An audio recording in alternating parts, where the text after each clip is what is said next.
Cordial saludo, profesor Vicente. Mi nombre es Angélica Brochero y junto con mis compañeras Andrea Mesa y Juliana Guzmán vamos a estar realizando el taller investigativo propuesto por la materia. Para este elegimos dos artículos de dos revistas diferentes. El primero que habla sobre la Torre de Pisa y su inclinación y el segundo sobre un análisis modal de onda superficial en investigaciones geotécnicas. Por mi parte, hablaré del artículo llamado La Torre Inclinada de Pisa, Teorías Geotécnicas y Pruebas de Modelo, la cual quiere mostrar por medio de un modelo cómo fue la construcción de la torre, cómo se fue desarrollando su inclinación para así poder llegar a un estado límite. Antes de que mi compañera comience a explicar el contenido del primer artículo, haremos una serie de entrevistas a jóvenes universitarios sobre el por qué la Torre de Pisa está inclinada. ¿Tendrán razón o estarán completamente equivocados? Ahora lo veremos. Yo digo que la Torre de Pisa está inclinada, pues creería que por de pronto algún problema en la pavimentación del terreno donde se construyó, o simplemente ocurrió un accidente y eso hizo que la torre se inclinara, así como se ve ahora. Desde mi punto de vista considero que la torre inclinada de Pisa en su construcción no se tuvo en cuenta de pronto las condiciones del suelo en las cuales se estaba llevando a cabo la obra o aspectos relacionados con el medio ambiente, lo cual causa esta leve inclinación de esta estructura. Yo creo que la torre está inclinada porque fue construida en un terreno inestable, que eso sumado a las condiciones, no sé, de pronto meteorológicas y climáticas, hizo que el terreno fuera menos provechoso para dicha construcción, lo cual eventualmente hizo que esta se inclinara y sea la famosa que es hoy. Considero que la Torre de Pisa está inclinada porque tal vez ocurrió algún fenómeno natural luego de ser construida que hizo que se ladeara un poco y pues seguramente después vieron que la posición era algo interesante y quedó así finalmente. Buenas, porque creo que la Torre de Pisa se inclinó, pues no tengo nada claro, no he investigado al respecto, pero según mis conocimientos diría que tal vez fue un mal estudio de suelos, una arcilla que no identificaron tal vez, y un asentamiento diferencial mayor al que esperaban. La Torre Inclinada de Pisa es una estructura histórica muy famosa y conocida sobre todo por su curiosa inclinación. Esta se construyó en tres fases. La primera fase se construyeron los 4 primeros pisos. Desde este momento fue notable una inclinación por parte de la torre debido a los asentamientos que se formaron.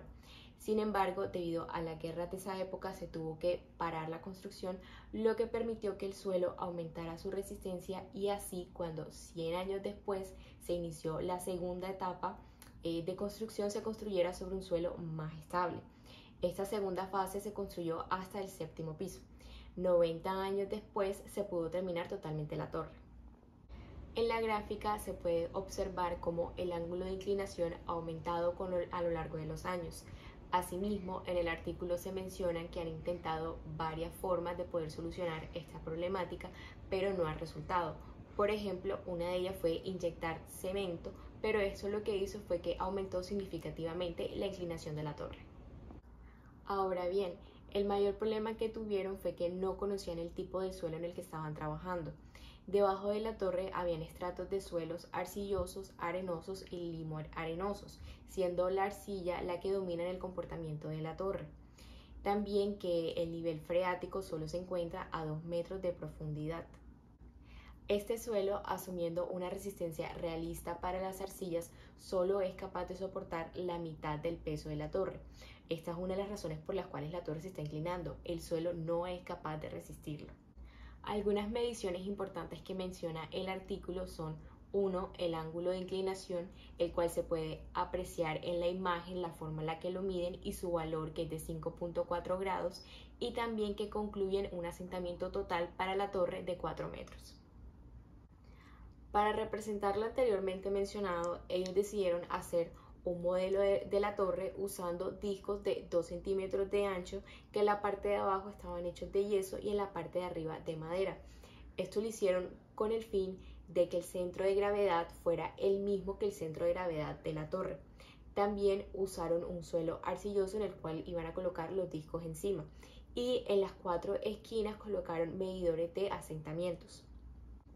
Cabe aclarar que ellos trabajaron con un modelo de Galileo que dice que la resistencia del suelo es proporcional a su longitud, lo que quiere decir que los resultados dados aquí son mucho más pequeños que los resultados verdaderos. Entonces, la forma en la que se colocaron los discos fue siguiendo la forma en la que realmente se construyó la torre.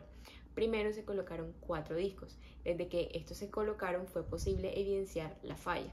Después de 15 horas se colocaron los siguientes 3 discos y después de una pausa se colocó el último disco, teniendo así los 8 pisos de la torre. En la gráfica presentada se puede ver la relación que tiene el ángulo de inclinación y los asentamientos con el paso de las horas. Los resultados que se obtuvieron fue un asentamiento total de 3.2 centímetros, lo cual concuerda con el asentamiento total propuesto, que fue de 4 metros a escala. Y se obtuvo un ángulo crítico de 5.7 grados, lo cual es muy cercano al ángulo de inclinación que tiene la torre, que es de 5.4. Si se llegase a este ángulo crítico, es posible que la torre pueda colapsar. Ya por último, este artículo nos demuestra la importancia de la geotermia y las cimentaciones, pues si un mal estudio de esto puede llegar a afectar la estabilidad de las estructuras. Hola, mi nombre es Andrea Mesa y les hablaré sobre el segundo artículo titulado Análisis modal de onda superficial en investigación geotécnica. Este texto examina los avances en pruebas de ondas superficiales, centrándose en el método MASW, y presenta un estudio de caracterización del sitio en el dique Ouki localizado en Canadá. En este se comparan los resultados del MASW con otros métodos de investigación, como lo son las perforaciones y las pruebas de penetración con cono, resaltando la importancia de la velocidad de onda de corte, ya que esta está directamente relacionada con el módulo de corte elástico y es un parámetro importante para caracterizar las propiedades geotécnicas de un material.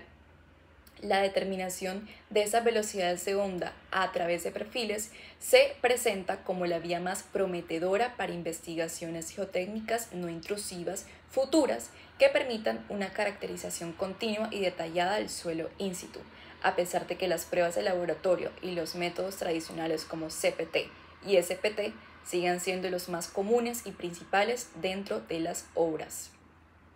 Sin embargo, ¿cómo es que funciona bien el MASW? Bueno, la respuesta es que se coloca una línea de geófonos en la superficie del suelo, generalmente con espaciamientos regulares entre ellos, y una fuente de energía sísmica, como lo es un martillo golpeando una placa, genera ondas que se van propagando a través del suelo a diferentes velocidades, dependiendo de las propiedades elásticas del suelo. Luego, se analizan los datos registrados para determinar las curvas de dispersión, que muestran cómo varía la velocidad de las ondas superficiales con la frecuencia. Finalmente, se crea una imagen dimensional de las velocidades de onda S según la distancia y profundidad del terreno, la cual se utiliza para interpretar la estructura geológica y las propiedades mecánicas del suelo, como lo son su rigidez y densidad, y saber si el material es una arena, una grava, una arcilla o un limo. En la parte derecha de la diapositiva observamos 2 gráficas, una que muestra la relación de dispersión y la otra los perfiles correspondientes de velocidad de onda de corte y la velocidad de onda de compresión. Estos fueron extraídos directamente del artículo.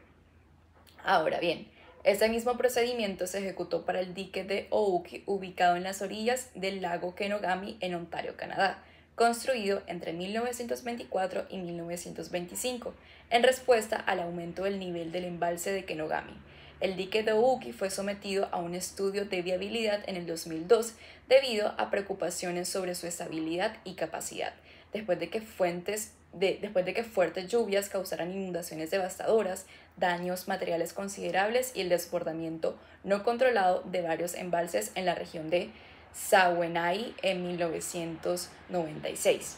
La importancia de este dique radica en su papel crucial en la gestión del embalse y la prevención de inundaciones aguas abajo, lo que hace fundamental comprender primero su composición y segundo su comportamiento para garantizar la seguridad de la infraestructura y de las comunidades cercanas. Además, los usuarios querían conocer la estabilidad y capacidad para resistir eventos sísmicos y de liquefacción.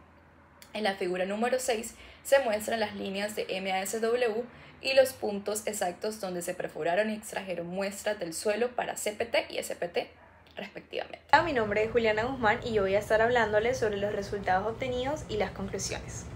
Hydro-Quebec realizó un programa de investigación integral para caracterizar el dique de Wiki, que incluía la perfilación con piezo cono y pruebas de ondas superficiales. Por el momento, solo conocían que el dique estaba compuesto por un relleno granular hidráulico, es decir, arena fina a gruesa, generalmente de 10 a 15 metros de espesor, que descansaban sobre un suelo granular heterogéneo, descrito generalmente como arena fina limosa. Además de que la roca madre en el centro del valle estaba a más de 140 metros de profundidad. Se realizaron varias pruebas de MASW en 2 diferentes años, 2001 y 2002. En 2001 se realizaron pruebas a lo largo de 4 líneas utilizando diferentes fuentes de energía, como lo son un martillo y una pala bulldozer de Sitte. Mientras que en 2002 se llevó a cabo un programa de pruebas más extenso, utilizando solo un martillo de SPT de 65 kilogramos que caía desde una altura de 2 metros para generar ondas superficiales con 14 sensores colocados a intervalos de 1 metro. Estas pruebas permitieron obtener perfiles de velocidad de ondas hasta la roca madre, alcanzando una profundidad de 45 metros. Se identificó que las zonas con densidades más bajas estaban generalmente entre profundidades de 10 y 20 metros, con valores de velocidad de onda tan bajos como 150 metros sobre segundos, mientras que las densidades relativamente altas estaban por debajo de profundidades de 20 a 25 metros. Comparando estos resultados con ensayos de penetración estándar, SPT por sus siglas en inglés, y Cone Penetration Test, CPT, podemos obtener diferentes conclusiones. En primer lugar, que los valores de velocidad de onda calculados a partir de los resultados de CPT son un 5 a un 20% más bajos que los determinados directamente por MASW. Además de que los perfiles calculados con el método de MASW permiten una mejor discriminación entre zonas débiles y densas en comparación con los perfiles del CPT. Por otro lado, los resultados del SPT indican que el suelo es más denso en los primeros 10 metros que en los metros siguientes, como se detecta generalmente en las pruebas de MASW. En general, los perfiles de velocidad de corte del MASW concuerdan bien con los determinados utilizando los resultados del SPT. En la derecha podemos observar la comparación de los perfiles de velocidad de onda de corte del MASW con la resistencia de la punta medida por CPT, de donde se puede concluir que manejan una distribución bastante semejante. Ahora bien, si los resultados fueron parecidos, ¿por qué sería una buena opción emplear la técnica del MASW si es más costosa? La respuesta a esta interrogante es que el análisis multicanal de ondas de superficie, a diferencia de otras metodologías, es de sitio rápido y no intrusiva, proporcionando una visión detallada de las capas y propiedades del suelo a diferentes profundidades, con bastante precisión y sin alterar ni modificar las muestras, reduciendo las sorpresas desagradables durante la construcción que puedan atrasar las obras y aumentar el presupuesto. Por esto fue de nuestro interés. Las ventajas claves del MASW es que permiten evaluar la rigidez del suelo, el riesgo a licuefacción, el mapeo de rocas, la delineación de zonas blandas, los vacíos potenciales y la detección de otras anomalías. Prácticamente ofrece en un mapa completo de alta resolución lo que está debajo de nosotros sin la necesidad de hacer perforaciones cada tanto que no te aseguran homogeneidad. Si bien es un poco más costoso que los métodos de CPT y SPT, deberían ser más utilizados en proyectos geotécnicos que alberguen grandes cantidades de tierra y se necesita ser muy específicos sin ningún margen de error. Muchísimas gracias.